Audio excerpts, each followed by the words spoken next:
Good morning, everyone, and welcome to this month's Distinguished Sales Speaker Series event.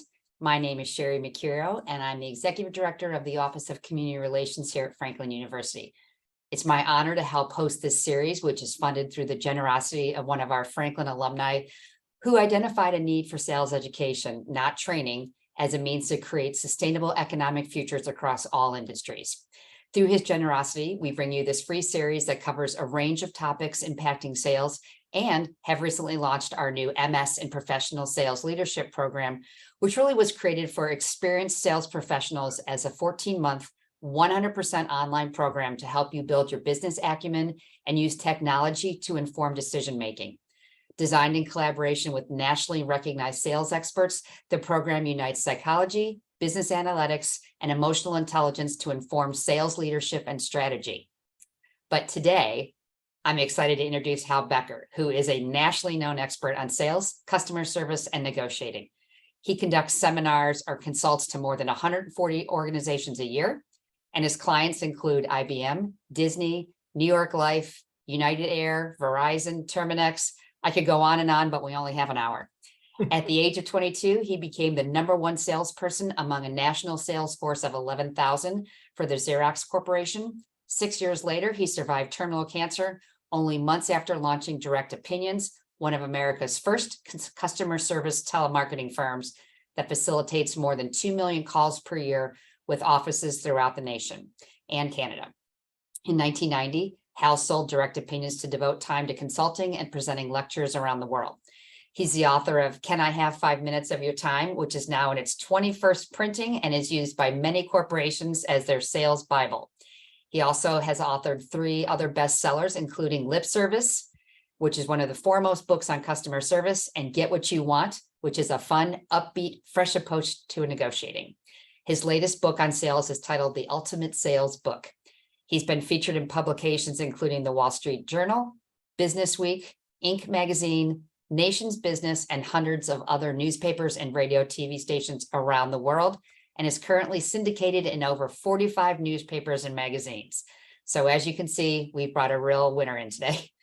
After battling terminal cancer, Hal founded the Cancer Hotline, a nonprofit organization that provides support and assists cancer patients and their families. He donates proceeds of his books to this cause. Before I hand the virtual microphone over to Hal, I want to share a few housekeeping items. I ask everyone to hold their questions until the end of the presentation, at which time we'll have you add those to the chat for Hal to address. Also, at the conclusion of today's presentation, each of you will receive a survey. If you can take a moment to fill it out, I would appreciate it.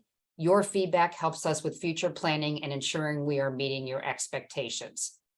And before I hand it out, as I speak of future planning, I want to let you all know that all of these monthly events have been recorded and are on our website. Those are on-demand resources that you are welcome to visit at any time, located at franklin.edu under the Leadership Center. We will be moving to a quarterly workshop system starting this fall, where we will have a longer, still free opportunity to learn a little bit more about the different topics impacting sales. And we hope that you join us for those when we launch those in the fall. So with that, please join me in welcoming Hal Becker. Thank you. I'm not one to sit, so I've tried to make this as enjoyable for you as possible, rather than just seeing a nose or right up there. So here's the deal: I've got 18 hours of information to provide, and I've got 45 minutes to provide to give it to you. So what I'm going to do is cover some really important things, but at the end of this presentation, or whatever you want to call it, I'm going to give you some things that you can use today. I mean, I like stuff that I could do as soon as I get off the call, not just hearing stuff that, oh, I heard that before, this and that. And by the way, if any of you want to turn your cameras on, please do, because the more faces I can see if I'm hitting you, bothering you, you're happy, you're sad. It's just great to have interaction, whether it's virtual or in person. So if you want to, that'd be great. If you don't, well, I understand. So look, I'm not a motivational speaker. I don't live in a van down behind the river. I am basically a sales author, sales trainer. And, you've heard the bio, a little bit too long. I mean, you can always find it on Wikipedia or on my website, whatever. But let's just talk about what it takes to be great. Because in my career, I've probably trained 700 to 800,000 salespeople.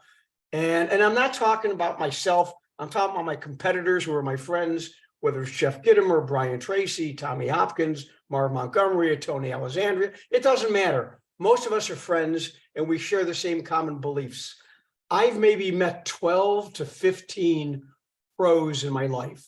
When I say a pro, you sit there and go, wow, you're really enamored by them. So I'm going to give you some insider's approach to what you can do to become a pro. Now, I don't care if you're 26 or you're 66.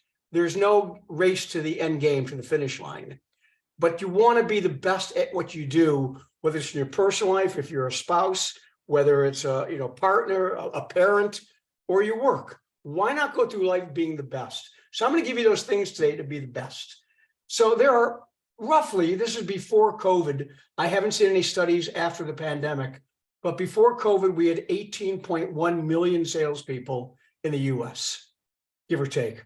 And study after study after study showed that 97% were at quota or below. Now, I love when a salesperson goes, hey, I made quota. That to me is being like on an airline, and Sherry can attest to this, where you're coming back from a flight, you land, and the pilot gets on the PA system and goes, we did it. We didn't crash. No, that's your job not to crash. So, or a surgeon comes in afterwards and goes, you're the patient, your son, your daughter, they're alive. Wait a minute. What does it take to be a pro? So, believe this or not, less than 5% of the 18 million salespeople have ever read a book.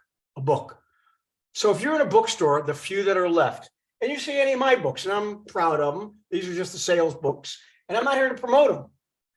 I'm going to tell you to buy this other guy's book. You see my books, you see this other guy's book, buy this other guy's book. It's better and it's cheaper.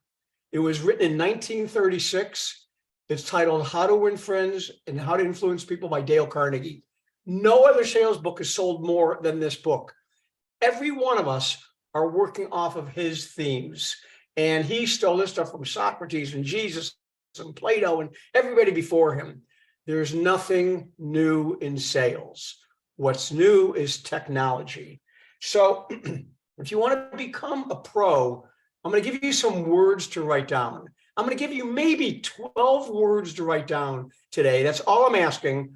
And then you can take these words, put them somewhere that you can see them again. Because if not, you're going to forget today. And if I have one goal, whether I'm in person, which I obviously prefer over virtual, but if I'm in person or virtual, I have one goal. If I can get you to think differently on this call, then I've done my job. If you walk off thinking differently, I did okay, and you did okay. So to become a student of sales, that's something you have to want to do. Read one book a year, you're in the 5% club. You don't want to read?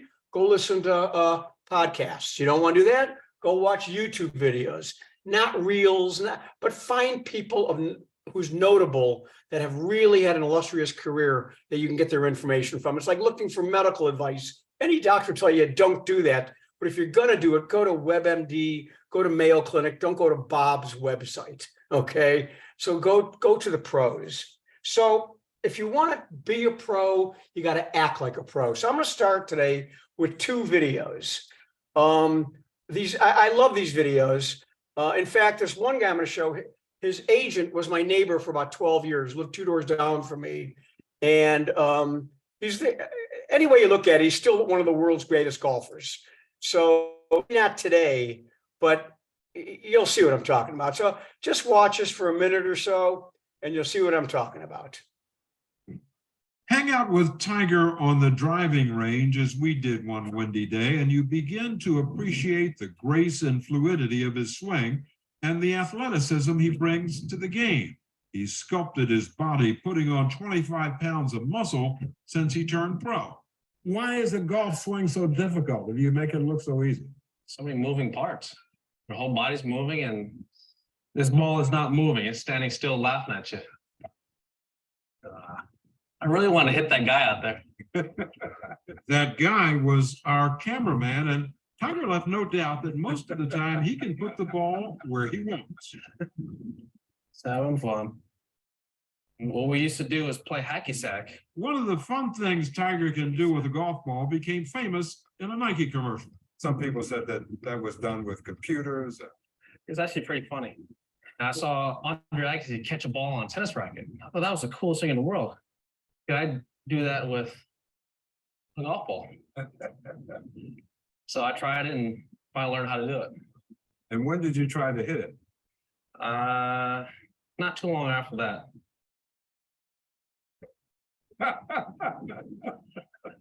That'd be the best shot of my career. I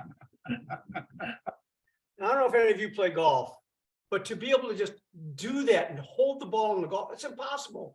Then to hit it 135 yards on a 16th of an inch of a club, a 7-iron, can't be done. But he practiced it over and over and over. Yes, the last few years he's been hurt, but what makes Tiger great? I'll give you an insider's approach I learned from his agent. This is again before he got hurt. When he played Akron Firestone, which he won, I think, a record 9 times. The agent, Mark Steinberg, literally goes to all the events, the big ones, and spends the time with Tiger. He was telling me how he gets up at 5 in the morning and he used to run 3 miles. After he ran 3 miles, practiced for an hour and a half, played the tournament.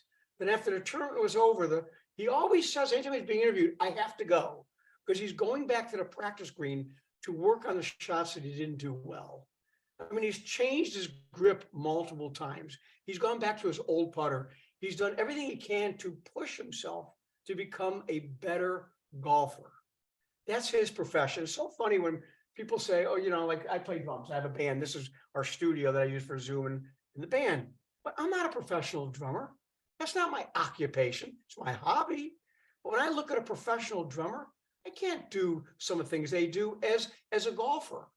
No matter what your handicap is, I can't do the things the professional golfer can do, or a professional race car driver, or whatever it is. If you want to be that professional salesperson to earn that respect, you're going to have to do some things differently as well. And my other favorite video to show is this one. He's very young here, and he's one of probably the greatest basketball player in the world now, if not number 2. But just watch this. A lot of memories in there. Are you any place even remotely close to your peak? I don't want to say I got a long way to go. I don't think I got a long way to go, but it'll take a little process. Okay, yeah, we go sit down. Are you going to do anything with this? Oh, me? I'm not.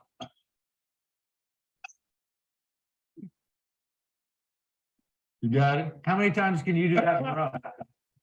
I'm one take, baby. That's all. I'm just one take. Steve Croft, the reporter, you saw him doing what? That was filmed at his high school, St. Vincent, St. Mary, full court, underhand, one take. And I've got multiple videos, you can see them on YouTube, of LeBron practicing, constantly practicing to be the best. What do salespeople do? They show up before the sales call. So I'm going to show you some things of what to do to become a pro. First and foremost, you got to become a student. I will not go to a self-taught doctor. Okay? Well, most salespeople are self-taught. Talking and selling product knowledge is not salesmanship. There is a science to it. And today we're going to talk about the science. And the science, by the way, has never changed. And every book, and the first one I could find was from 1926, called Relationship Selling by the Alexander Hamilton Institute, is all based on the same principle. Selling is asking questions, period. So let's stop right there. So let's talk about what can't be trained. When you look at the best of the best of the best, I'm talking about these amazing salespeople. The following skills are not trainable. So if someone's doing the interviewing, the hiring, these are what they have to look for. And these are the characteristics that make the pros. How do I train curiosity, desire, dedication, empathy, integrity, honesty? How do I train these skills of putting the customer first? You can't. How do I train enthusiasm? Imagine I started today, and Sherry and Aaron, we talked on the phone briefly, and I just started the session today like this. Hi. I'm Hal. And I'll be with you for like an hour. Well, it'll be fun. My job today, when you started, you formed an impression of me 15 seconds into it. Now, is it real? Is it accurate? But for me, what's my job today? You want three things because you're my customer. All of you are my customer. You want the time to fly by. You want to laugh, be entertained, and you want to learn stuff that you forgot. Since I said there's nothing new, so let's go through the things that you might have forgotten. So I can't train the most important things. So there's 4 reasons why salespeople fail. And let's not dwell on the word fail, but if only 3% are at quota or above, that's not that great. I mean, if anybody's looking for a job right now, I'm going to show you a way to get a job that's so simple and so easy. Everybody's accessible. The old days, before the iPhone came out, you could only do this to call someone. This or knock on a door. Now everybody can be reached. So let's say someone's looking for a job and you go on LinkedIn, whatever the social media platform is, and you find the VP of sales. You continue to contact them to get them on the phone and just ask one question. Hi, my name is Hal. Thank you for taking the call. I have one quick question for you. It'll take no more than 4 seconds. See what I just did? I told someone what we're going to do, how long it's going to take. It's like if you ever get a vaccine or a shot and they say you're going to feel a little pinch and that's it. Thank you. Great. If they say bite on this bullet, it's going to hurt. You know you got a problem. So tell people what you're going to do ahead of time. So I have one question, 8 seconds. Sure, go ahead. Do you have any salespeople that are not over quota in this area? You know the answer is yes. When can I come in to meet you? When? I will walk, I will drive, I will fly. I want to meet you face to face. Do not send in resumes. You get in a stack with everybody else. Be different. And that's Steve Jobs' whole campaign when he was running Apple. Be different. So 4 reasons why salespeople fail, only 4. Number 1, and this is no specific order, you got to love what you do. Now, when we get off this call, you might not like my style, my personality, my sense of humor, but you can't say I don't like sales training, or I don't like the subject of sales. You can't fake someone being real or genuine. So number 1, you got to love what you do. If you don't believe in the product, you don't like the company, you don't like your boss, quit. You're doing everyone a disservice, including yourself. Number 2 reason salespeople fail. You don't make enough sales calls. I mean, if I make 10 calls and the next person makes 20 a day, they're going to make more calls than me. And I'll get into later what made me, number 1 at Xerox, it was so simple and so basic. Number 2, you have to make more sales calls. Number 3, got to get to the right decision maker. I will never take a no from someone who can't say yes. Let me repeat. I will never take a no from someone who can't say yes. In fact, one of my favorite people on the planet, one of my mentors, is in Columbus, from Columbus. His name is Robert Shook. He's an author. He's probably got 8 million books in print. He wrote the Mary Kay Cosmetic book, a number of sales books. This is the line that he shared with me. Robert said, I don't do slow no's. And I love that. I just want to ask a question. So I tell people, I love the word yes. I like the word no. I don't do ignore. And I'm going to show you towards the end of this little session how to get people to respond to you. So I said things you can do today. So those are the 3 reasons why salespeople fail. The 4th one is you got to ask lots of questions. So let's give you a statistic you can write down. Here's your second thing and you write down. 70-30, 80-20. Pick which one you like. The more you talk, the less the customer hears you. Let me repeat. The more you talk, the less the customer hears you. If you ask a question, they have to respond. Anything you can say can be put in question form. So I will say something, some of you are going to disagree with me, but it's not my opinion, it's fact. Elevator speeches are a bunch of crap, okay? So let me repeat that. Elevator speeches don't work. Let me give you the genesis of that. In fact, the next book that's coming out that I have is called Elevator Speeches Are Crap. Take the Escalator instead. A writer from Vanity Fair and his buddy, who is a marketing dude, were the ones that came up with the elevator speech idea. Originally, it was meant if you're in an elevator, you have 5 or 6 seconds to ask someone what they do and exchange a business card. Somehow this morphed into a 3-minute, 5-minute, 8-minute puke session where we verbally vomit on people. That's not the intent of elevator speech. Elevator speech was meant to get someone's card, move on. I mean, it takes less than a minute to go 81 floors in the Empire State Building. So where did this elevator speech come? So it come from? Over a period of time, it's been trained improperly. Every notable book ever written on the subject of sales goes back to question-based selling. Every major company. So elevator speeches are good if they're used properly with the science behind them of why you're using it. But to go into this long pitch that doesn't work. Your goal is to get the appointment, which we're going to talk about in a moment. So those are the 4 reasons why salespeople fail. So what are the 3 steps of the sale? There's only 3 steps of a sale, only 3. There's only ever been 3. There'll only ever be 3. Now with that, step 1 has changed. It's changed dramatically, is getting the appointment. Prior to 1992, there were only 2 ways to get the appointment. This or this, knocking on doors. Then the internet came out, 92, and then what happened? We had email, and then different ways of getting a hold of people. Then in 2007, when the iPhone really hit, social media came out. And with social media, whether it's WhatsApp, Snapchat, LinkedIn, Facebook, it doesn't matter. We have so many different ways to try to get an appointment, and that's electronic. And the shorter, less you do, less is more. So number 1 is getting the appointment. So I can't tell you how many salespeople I've been in the field with, and I'm not talking hundreds, I'm talking thousands, where I'm going in the field and they come in and they're making cold calls with brochures and they're trying to sell the receptionist or secretary. I go, what are you doing? Well, I want to get the stuff dropped off. They're going to throw it in the wastebasket. You're selling to the wrong person. On a cold call, remember, you're barging in. You're going in on their time, not your time. Your goal is only to find one thing. Who's the decision maker? And then ask, what's the best way to get a hold of them? Some people, we don't ask that question. How do you prefer I communicate with you? Make that part of your DNA. How do you prefer I communicate with you? Do you like text? Do you like email? Do you like phone? Which one do you like?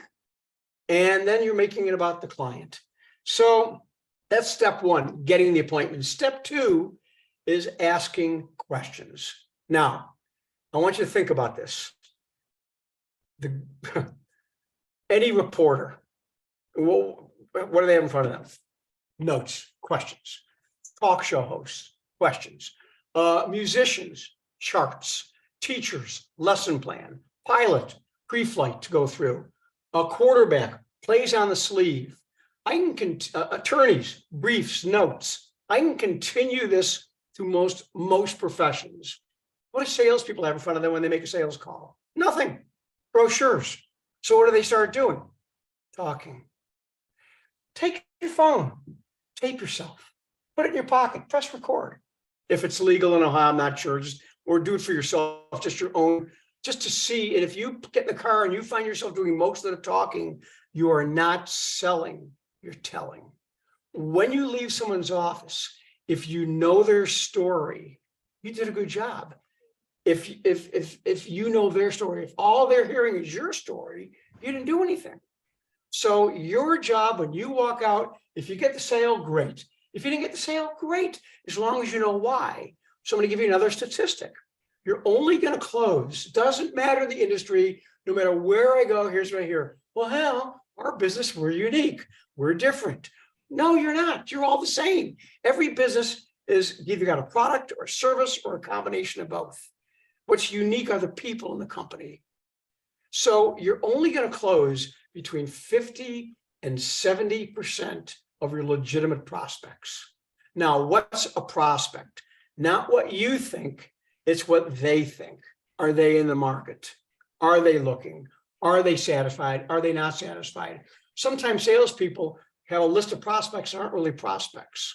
So if someone is truly thinking, like for instance, if I have an iPhone 14, I'm not looking for a new phone. If my wife's car is a little bit older, yes, I'm in the market for a car. So you got to ask questions. So when it comes down to number two, asking the second part, asking questions, you need to have these, and let me make sure this is very clear, written down in front of you. If we were in person, would anybody be offended I have notes in front of me? Would anybody be offended? Of course not. Why do I have these? Because I don't want to finish this call going, I forgot to talk about, the 4-to-1 ratio. I forgot to discuss that. Or the things, the bullet points that are on there. My job is to follow some information in front of me. Here, I'll show you a quick picture. I didn't have this brought up, but I'm going to give you an example of just two people. Okay. I'll use this one first because this is so important. Howard Stern, whether you like him or not, has really grown up as an amazing interviewer. You know, years ago, he was appealing to a young male. Now he's known by his peers to be one of the best in the business to conduct an interview. Whether he's talking to an 18-year-old Billie Eilish or a 70-year-old Hillary Clinton, he really knows how, with his staff and the due diligence of asking great questions. Well, a couple of years ago, his latest book came out, and Anderson Cooper from CNN is one of the greatest interviewers out there.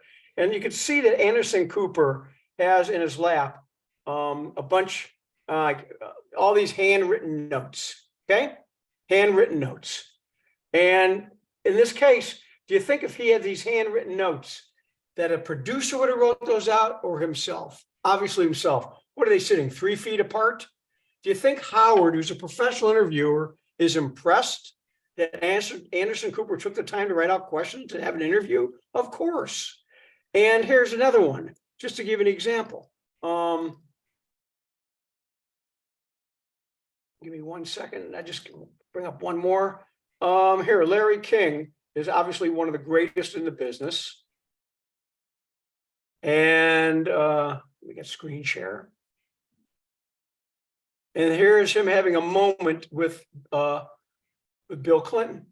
But look what's in front of him. All his notes. Johnny Carson, all the way to Jay Leno through today. Not today, Jimmy Kimmel, Jimmy Fallon. Their cue cards are in front of them for their monologues. So are we calling this cheating? Yep. Call it whatever you like. The point is, you need to have your information in front of you. So the second step of the sale is having your questions in front of you, asking the questions. When you walk out, you know the story. Number 3, closing the customer. I spend maybe a minute and a half on closing skills. Here's why. Weak salespeople close hard. Let me repeat that. Weak salespeople close hard. Great salespeople don't have to close. Great salespeople ask a lot of questions. But a salesperson who understands the science of selling will use trial closes. Now, a trial close can be used anytime during the sale, can be used in the beginning, can use in the middle, at the end, you can use it multiple times. Just don't be slick, don't use it too much, don't be fancy, don't try to be endearing, just be genuine. Here's an example of a trial close. Hey, if you guys like this today, and Sherry and Aaron, and you really thought, hey, this is pretty good, would you want me to come back for a part 2? Now, I'm not asking for an answer. It's not a sales job. That's a trial close. If I, will you? That's what a close is. If I can do this, will you do that? And that is what we call qualifying the customer. So this kind of stuff is pretty basic once you understand the science of selling. So let me give you some things that you can start to use. I have a thing called a magic question. Now, my magic question I came up with maybe 28 years ago. I've never used. Here's why. Again, you can go to my website to read the bio and all this stuff. But when I decided to sell my company, we had a company. In fact, we had an office in Columbus. If you took your car into a dealership in the 80s and 90s, and they called to see if you were satisfied with the service work, that was our company. I started out on the second floor of my house. We built it up. We had offices all over the US and Canada, and I sold it to private equity. Well, after I sold it, I retired. I was in my 30s. that lasted not even a whole 30 minutes. I was out of my mind. Daytime TV sucks. And I love TV. I can't wait to get on the couch at night to watch TV, whatever's on, or Netflix or anything else. So I was just bored. I was out of my mind. So that's why I decided to write some books and do all this. So I've always had this magic question that I came up with, and I've had a game plan from day one. And I believe it or not, I learned this from Bruce Springsteen. When I was in college as John Carroll, I was able to be what's called director of special events. We brought in concerts. And the first concert I ever produced, I was the protege. And then my junior year, and then the senior year, I'm in charge. And then I had my protege. But the first concert I ever worked on was Bruce Springsteen, 1975. So this is the band, and these are the big speakers over here. I stood, and the audience is over there.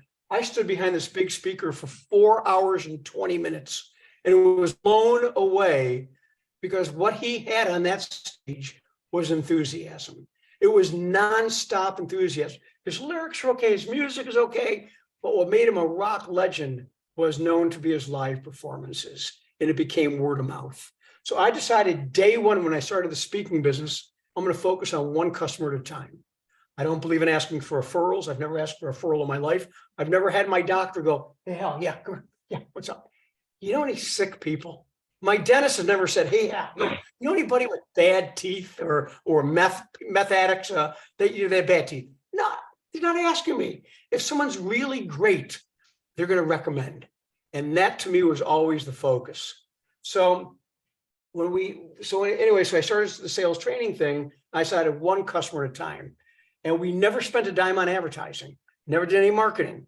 And I'm really proud of that. But I had a magic question, just in case, because you have no idea. It's like November, you start, what am I going to do next year? What's my business going to be the following year? So just in case, I had a magic question.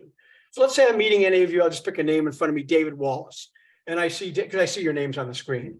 And I'm sitting next to David, say, hey, David, how you doing? We're on an airplane. What do you do for a living? Oh, I'm a VP of sales. And what do you do for a living? Oh, hell, I'm a sales trainer. Hey, David, I have one question for you. What's that? Tell me about your ongoing sales training. And just one question reeled them in. Now, typically your answer is this, but we don't have any. Nah, come on. Most important part of your business, of course you do. One question, he is going to do all the talking. Well, fortunately, I never used a trial close because all our business was referral.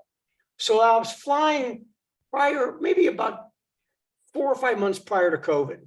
And I'm on the plane and I pull out my laptop. I just want to watch a movie. I rip a lot of movies. It's my downtime just to relax, put some earbuds in, listen to music. And the guy next to me wants to chat. So he's, so what do you do for a living? And I'm, oh crap, here we go. You know, I really didn't want to talk, but he was being nice. So I told him I was a sales trainer. I said, what do you do? Oh, I'm a VP of sales. So I thought, I'm going to experiment. I'm going to try that new grip like Tiger Woods. I'm going to try something new. They said, I got a couple questions to ask you. And I hope the answer is yes. Because if the answer is yes, you can go back to your iPad. I can go back to my movie. We have nothing to talk about. You got a little chuckle out of that. Please, please tell me that 70% of your sales force is over quota. And please tell me that your sales managers are trained to be coaches, because I can't do that. Oh, now we got to talk. Make it fun. We don't have enough fun in sales. So you got to come up with your own magic question for your own business, yourself, that'll get the customer to engage. The less talking you do, the more they're going to sell. And then I have what's called my reverse Joey. And I love the reverse Joey. If y'all remember the TV show Friends, Joey Tribbiani had a great line, a signature line. Hey, how you doing? Well, I'm going to teach you the reverse Joey. And by the way, everything I've got, I completely plagiarize. I mean, research, I mean, steal from everybody else. This one I actually came up with. So the reverse Joey. Hey, tell me, instead of saying, how you doing? How are we doing for you? We don't ask that enough. If hopefully when this call is over and Sherry and Aaron still stay on the call, which I hope you do, I'm going to sincerely ask them, how did I do? Tell me the truth. I want to know. If I did something wrong, I want to know. If I did something great, you can tell me that as well. But that's my role, to please the client. We don't stay in touch with our clients. We sell and we move on. If they put their trust in you, you can't make another call. You can't send a text, an email. Not only say thank you, just anything else I can do for you. We're not genuine enough. And when you come back to being nice and genuine and sincere and compassionate and truly have empathy, things change. So I'm trying to get as much in as possible. The next one, sales, as I said, based on a science. Well, the science is the objections. There are only 6 objections in the world of sales. I call this Snow White and the 6 objections. And if you understand how to handle objections properly, you will find what's holding the customer back. You don't just walk into places and people go, hey, whatever you're selling, I'm buying. If that happens, you better call the bank for non-sufficient funds because it happened too fast. And if it happens that fast, it's going to go away as fast as well. You want to earn the sale. So the 6 objections are pretty simple. Number 1, no specific order here. It's too much money. It's more than I thought. It's not in our budget, something to do with money. Number 2, I hate you. You ruined us. We did business with you years ago. Die. Number 3, we love our current vendor. It's my cousin. It's my brother-in-law. Doing business for 30 years. We're not changing. Number 4, I'm too busy. Let me think about it. Let me put on the back burner. Call me after the first. Something to do with time. Number 5, I don't make the decisions. I got to talk to my accountant, our CFO, the president, my husband, my wife, my astrologer. I don't know. You got to get to the right decision maker. Number 6, you can't give me what I want. I want this with shag carpeting in a little plastic box, and I want it to cost $1, whatever it is. You can't give me what I want. Once you hear whatever the objection is, this is how simple this is, just roll it back in a question. So let's say the objection is, no, it's a little bit more than we're spending right now. How much are you spending? How much more are we? Well, I'm a little busy right now. Great. When's a good time that I can get you on the phone or even in person for less than 2 minutes to ask some questions? And after 2 minutes, 2 things are going to happen. You're going to sit there and go, nah. We sit there and go, is this a possibility? Yeah, stick around. It's still going to be your call, not mine. So you need to find the real objection. And there might be more than one objection. So just picture like running hurdles. You get over the first objection, you're there. You get over the second one, you're there. If you can finally answer the objections, you don't have to close the customer. They're going to close themselves. They're going to say, yeah, we're ready to buy. So that's how to handle objections. In fact, I'll show you one great video. I usually don't bring other speakers in, but I saw this video in the last year, and I think he's from Australia. I don't know him at all, never met him, but he took objections to such a simple way of getting to the answer that I just love this guy. So let me show you the video real quick. It's a minute and a half long.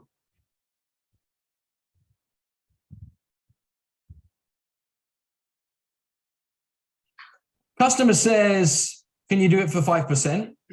You say, what makes you say that?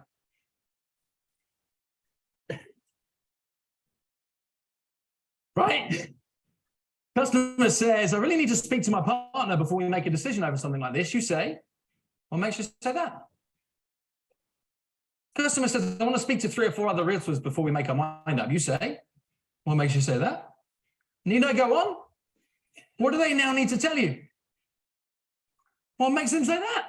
Right? They build the story out. They bring reason, bring color to it. So instead of you getting into a tussle or a fight, we've now got context and a frame that we can help them move forward from because you can see what they're seeing. I can give you an abbreviated version of what makes you say that. You're going to love this. I hope some of you are brave enough to use it. This is a question that could change a game. It's a one-word question. A one-word question. In fact, it's never been written as a question, but it can be said as a question. And this is why I love conversation over written word. And the one-word question that builds on the same psychology of where this works from is the one-word question, really?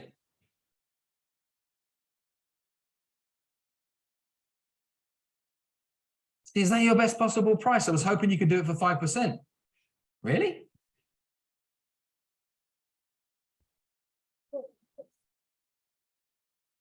What does it do to posture? See, they threw this, what they thought was a strong left jab, and you just went, really? We're thinking about going with these guys. Really? Got to be prepared to leave the pause that comes after it, though, right? Because that's where the posture comes from. Pretty simple. So I said I'd give you some things you can use right away. I'm going to give you part of my background where this made sense. As I said, now remember, I was 20, 26, 20, I mean, I'm sorry, 22 years old. So 40 plus years ago, I get to Xerox. Why? I get out of college. I have a nothing degree in sociology. I have no idea what I want. The guy across the hall from me says, why don't you come work for Xerox? Ugh, I don't want to do that. Got rejected by every company. I thought, you know, I'll go. I'll take their training and I'll see what I can do with it. And I was blown away. Their training center when I went to the training center was $120 million center. It's now closed. But here's an example of what it looked like. Okay. So I was there for 6 days. I'm sorry, 3 weeks, 21 days, 10 to 12 hours a day of role playing. We were trained. And when you meet former Xerox, Marine, Navy SEAL, IBMers, something about them, if they really went through the training and took it in personally, it changed their lives. And I can't tell you how many ex and former Xerox people I run into where the training really changed their lives.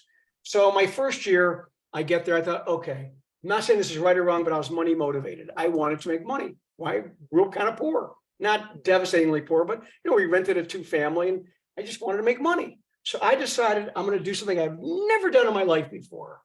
I'm going to actually apply myself and listen to authority. I mean, I graduated high school, 3rd in my class from the bottom. I had a 1.8 AQ. So not the brightest and most illustrious. So we are 5 weeks on the branch. I listen to them. I go to our training center. I listen. I come out and they gave us goals. They said, your job is to make 10 new business calls a day, along with other goals. I said, okay, 10 calls a day. What's not going to make me money? Getting up early, going home. I mean, getting up late, going home early, shopping, golfing, watching TV, whatever. None of that's going to make me money. What's going to make me more money? More rejection. And when I say more money, this is always with integrity and honesty and doing the right thing, never taking shortcuts. And so I set a goal, because a goal without a plan is a wish, 20 calls a day. If today I can only do 15, tomorrow I'll do 25. My gym, I have a gym right over there. This morning, did I want to work out and run 2 miles? No. On the treadmill? No. I'd rather just hang out, but I did so I can get it over with, and then you feel better about it. So every one of us have goals in our life. So I said, okay, I'm going to do more. So at the end of the month, when they did, at the end of the day, rather, when they did 10 calls, I did 20. End of the week, when they did 50, I did 100. End of the month, when they did 200, I did 400. I walked into our President's Club trip with 4,800 new business calls compared to everybody else's 2,400. Why was I #1 salesperson in the country? Not because I'm smart, not because I'm short, not because I'm bald, none of those reasons. The reason I was #1 is I was consistent and I just made more calls. So I remember walking down the Doral Country Club, laughing down the aisle like this, going, ah! It feels like it was 2 weeks ago. I did nothing special. I just was consistent, worked a little bit harder. That's it. It wasn't that difficult. And then when I sold, I remember doing this, and I don't remember if I was taught this, came up with it on my own, but I thought, okay, forget what I want. What does the customer want? Well, they want a fair price, something competitive, and they don't want to be lied to. So I said, Mr. Customer, look, my green button is over here. Their green button that says start on the copier is over there, or blue button. I'm going to tell you how great my service is. They're going to do the same. Mine's going to collate and make copies and do black and white and color and staple and sort. So will they. Mr. Customer, what do you want? This customer, tell me, what do you want? And let's see if we can build that for you. So my job was to get to know them, not talking about myself and trying to be endearing to them. So I said about the closing 50 to 70% of your legitimate prospects. Here's the number to focus on. And it's such a basic number, forget your quota. Quotas are meaningless because sometimes you just can't hit them. But I'm going to show you a consistent way to do this. It's called the 4-to-1 ratio. And the 4-to-1 ratio is this. If you've got one solid prospect, and chances are you're only going to close 50 to 70% of them, you're not going to get a sale. If you've got 2 solid prospects, you got a better chance, but it's still going to be tough. If you got 3 solid prospects, you got a good chance to get that one order. But if you have 4, you will always get that order. So what salespeople have is what we call the peak and valley syndrome. They have a great month, next month dives, and it looks like this. The great salespeople that follow the 4-to-1 ratio, here's what it looks like. They might have a bad month. You can't have a bad quarter. You can't have a bad year because you're having the numbers work for you. I don't know anybody that says, hey, you know what, dude, what's that? I want to get up and make cold calls. I want to be rejected, dejected, treated like dirt, talked down, who told no. Nobody likes that. But you need to look for new business to keep moving forward. So to end this, I want to give you a couple things that you can start doing today. Remember this, sales is a conversation. Write that down. Selling is not talking and giving us pitch. Sales is a conversation back and forth.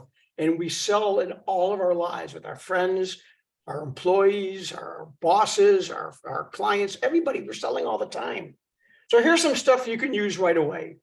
And if you don't write this down, you're not going to look at it. So here's some simple things immediately you can do. As soon as we're done, take a look at some of your past emails you sent to some potential clients. Take a look at 4 or 5 of them and look to see how many times the word I was there compared to you. I'd like to come in and meet you. I'd like to see you at 4 o'clock. I'd like this. What about them? Are you available at 4 o'clock? When's a good time you're available? Are you available for a 10-minute meeting? Change the word from I to you. Secondly, I'm going to give you some magical words. My daughter taught these to me when she was 15 years old. So I'm giving her the credit. And she called them magical words. And I go, it's pretty insightful. One word can change a direction of a conversation. These 3 words are so powerful. When you ask these 3 words, people will respond to you. Not all the time, most of the time. I really could use your advice, your opinion, or your help. Try those and wait to see what happens. I need your advice. Hey, I could really use your help. I could use your opinion. So I don't know about you. As I said before, I love the word yes. I like the word no. I don't do ignore. So how many of you, without raising your hands, because I know the answer is going to be a lot of you, you send a proposal in, you have a client, even a friend that doesn't get back to you. They just ignore you. You will try this today. You will, I promise you, in well over 80% of the time, again, it's not a fake number. They sort of go, hell, this really works. I know, because it's too simple. If somebody hasn't gotten back to you, just write this down word for word. You can't change it, okay? Word for word in a text, because text is better. Email can get lost in spam. Text stays on their phone. Just if somebody hasn't gotten back to you, this is all I want you to text them. Is everything all right? Are you okay?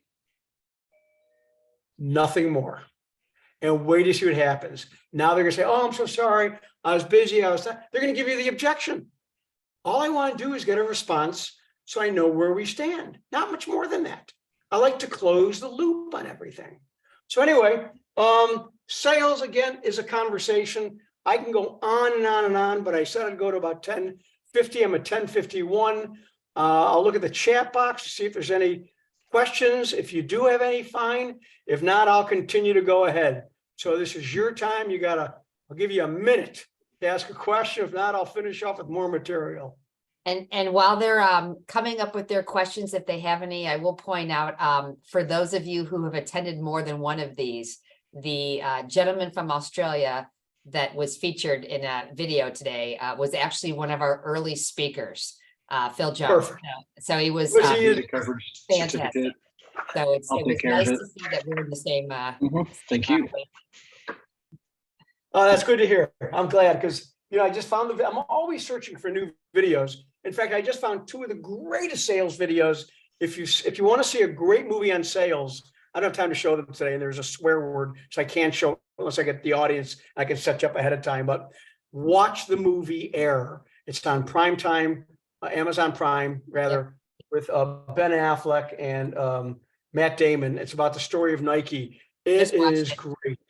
Yeah, Just I mean, watched it. It's phenomenal. and I will tell you, the pitch he gave did change my thinking on giving a pitch when it's appropriate.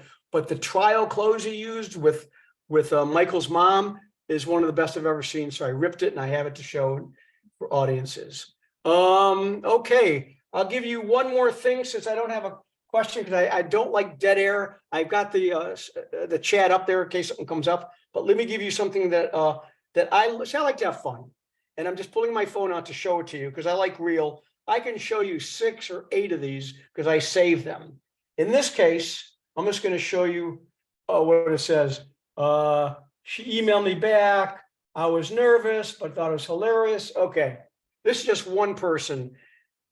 As I always said in business, I want to have fun with people. I want to be real. I want to be genuine. But at the end of the day, my job is to help you, not sell you, help you.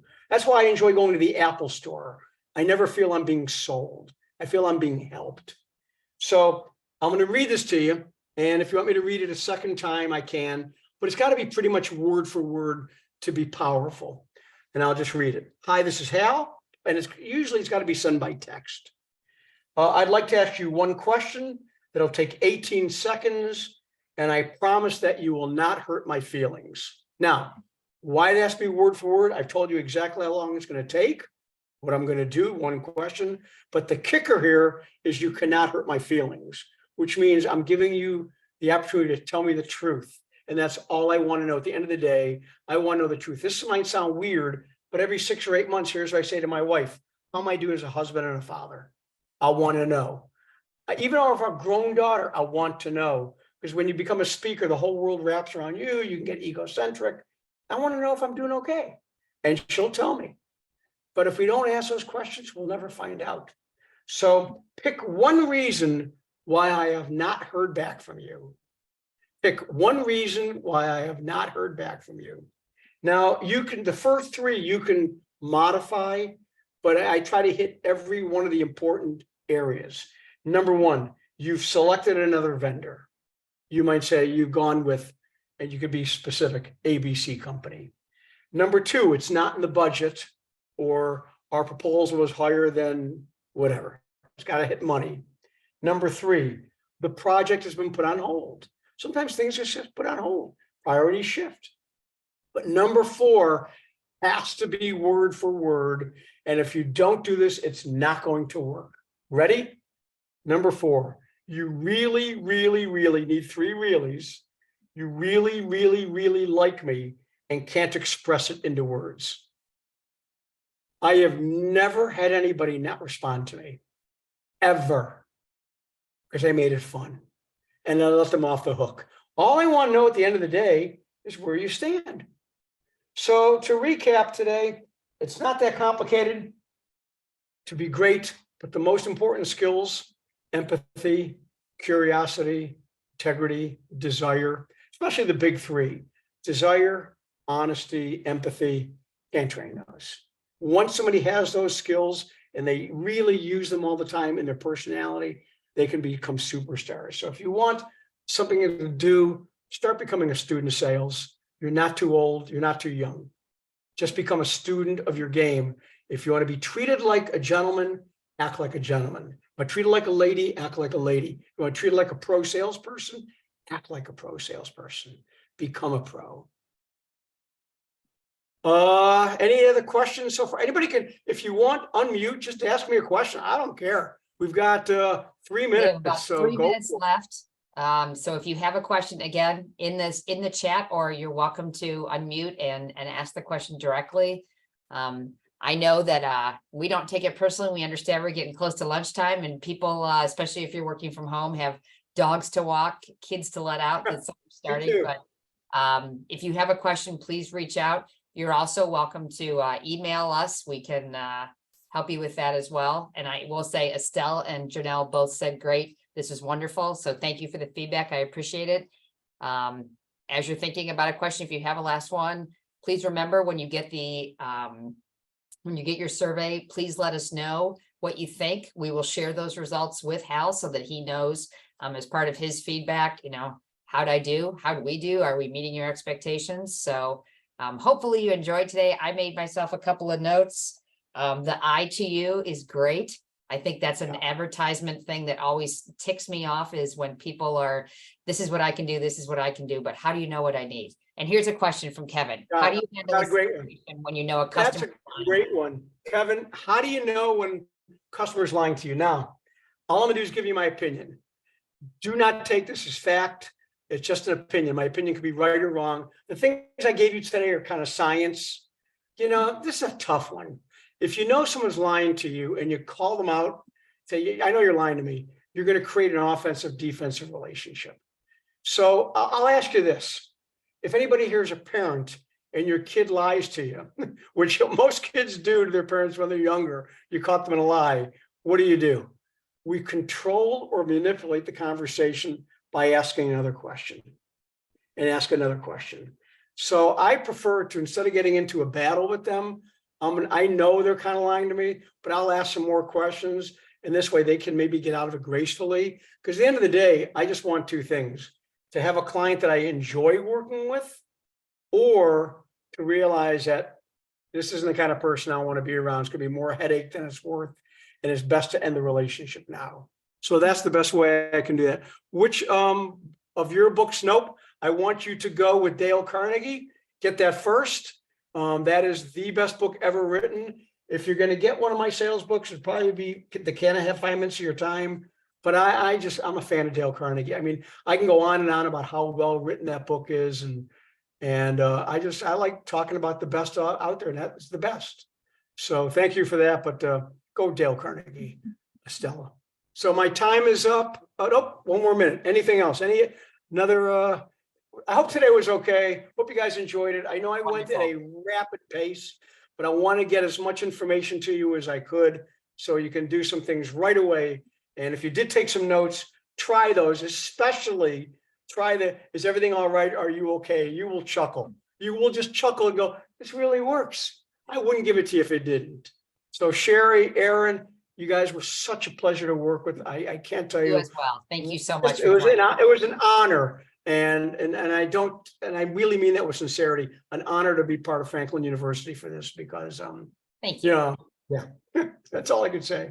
Well, and thank you to everybody who joined us today. Our sessions are recorded. It takes us a little bit of time. We want to make sure everything is ADA compliant, but it will be up on our website.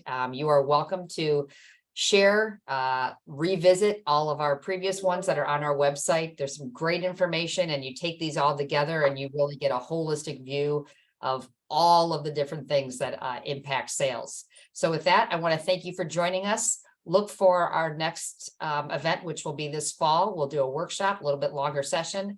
And everybody have a great day. Enjoy, hopefully, what's beautiful weather. It's beautiful weather in Ohio. Hopefully it's for you as well. Thank you so much.